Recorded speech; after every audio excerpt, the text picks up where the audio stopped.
Every day since the end of last month, Charlie D'Agata has been covering the flood of migrants into Europe. At times, he has interviewed refugees in one country and caught up with them days later in another country along their desperate journey. Tonight, his observations on a chaotic situation. When we first arrived in Budapest just over 2 weeks ago, we were surprised how bad it was, but we had no idea how much worse it was going to get. The flashpoint was the train station. It encapsulated the crisis, the chaos and fear, and information that changed by the hour. Migrants bought tickets to Germany only to be stopped by police from boarding trains. They have tickets for Munich, but why aren't you letting them go?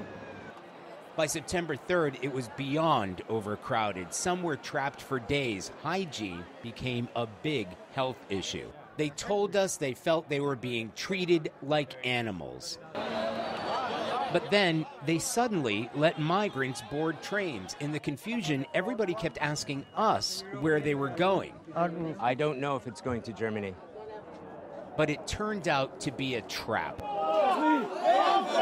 When the train stopped, the police were waiting to herd the migrants to holding camps. This woman begged not to be taken away. Her husband was so desperate that he grabbed them and threw himself on the tracks.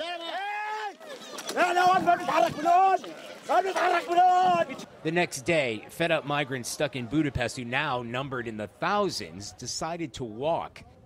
They couldn't remain in that train station, and they don't trust the Hungarian government to help them. And they're going to continue walking till they reach the border. The move forced the Hungarian government's hand. They began busing migrants to the Austrian border. They then boarded trains from Austria to Germany, where we ran into Jawan Kamal, a 16-year-old Syrian we interviewed weeks before after he made that deadly crossing to Greece.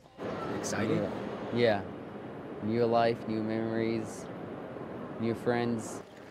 Jawan's was a happy ending, but thousands face even more suffering and an uncertain future. Most of the people we met along the way are Syrian refugees who have left behind lives that were once prosperous. A legal advisor on the train, a cardiologist with his 3 children whose wife is a dentist, an agricultural engineer, a laboratory technician, and a staggering, heartbreaking number of children, toddlers, babies. Ordinary people caught up in extraordinary circumstances, making life and death decisions with no end in sight. Charlie D'Agata, CBS News, Roska, Hungary.